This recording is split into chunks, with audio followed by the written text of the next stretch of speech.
So we welcome the Professor of Pop. Are you a real professor, Paul Gambaccini? Well, the funny thing is, I was not when that caption started being used frequently on television. Right. But I then became the News International Visiting Professor of Broadcast Media at Oxford University. And that required me to write and deliver 4 lectures. But fortunately, while at Oxford, I was able to write on a freelance basis for Rolling Stone magazine. I would go into London to do so, and I met people from Radio 1. I interviewed John Peel for Rolling Stone, met his producer, and then when I did a cover story for Rolling Stone on Elton John, his publicist took me out to lunch to thank me and brought along her husband, who was John Peel's producer. And he said, I'm starting a rock magazine program in the autumn, meaning 1973. Mm-hmm. Would I like to do it? And I thought, would I like to do it? Would I like to fly to the moon under my own power?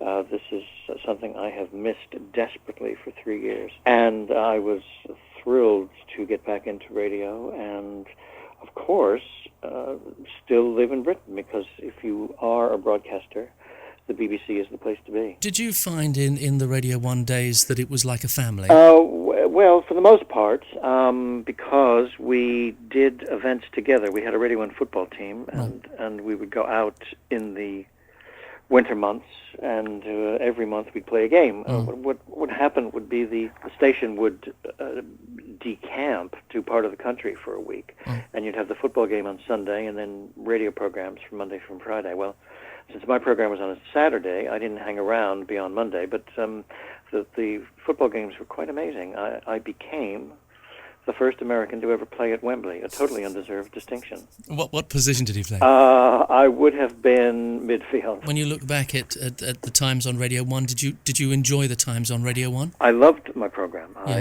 adored my program. I have always chosen all my own music. So there I was in charge of introducing this country to a lot of music it hadn't heard, and this was a responsibility, and it required me to have good judgment, and it thrills me when people tell me they first heard a record on my show. I know that Sky News seems to roll you out. When somebody passes away, they seem to roll you out and you give a speech on people. One person I noticed that you didn't say too much about was Jimmy Savile. You look very sad, saying about these accusations that have been made about him. When Jimmy died, there were 3 of us who I saw quoted. One was myself, the other was Tony Blackburn and Dave Lee Travis. And all of us used the same unusual word, which was unknowable. People would say, you worked with him, you knew him, and we would say, we worked with him, but we didn't know him. He was unknowable. He was the one who really put up a social wall, whereas we would do these football games and so forth. He wouldn't. He would carve the Christmas turkey. That was his big annual show of solidarity. But in the 13 years that we both worked at Radio 1, I only ever had one conversation with him, and that was wacky. It was at the 10th anniversary dinner of Radio 1, and Elvis Presley had just died. Yeah. And I said, Jim, I know you knew Elvis. I'm sorry to hear he has died. And he said, in full hearing of the other guys, well, I'm going to Memphis next week, and I'm going to talk to Vernon, meaning Elvis's father. Yeah. And I'm going to get all the details, and I'll bring them back and tell you. And then he walked off. And we just looked at each other and said, what? You know, a grieving father is going to give the details of the death of his son to you?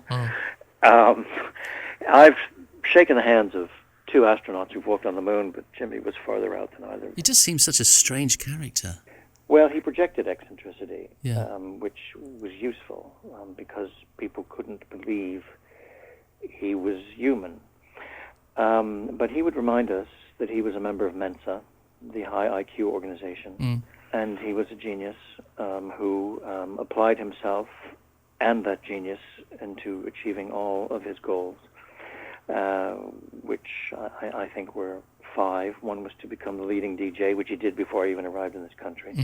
The other was to raise a fortune, which he did. We used to say Savile never gets out of bed for less than $1,000. He wanted to raise a fortune for charity, which he famously did, more than any other broadcaster ever.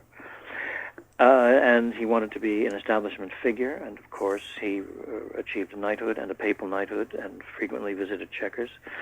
And then, of course, he wanted to achieve self-gratification. And I think he applied his sinister genius to all of that. Paul, thank you very much indeed. Thank you so much, Peter. Thank you, bye. Cheers, bye.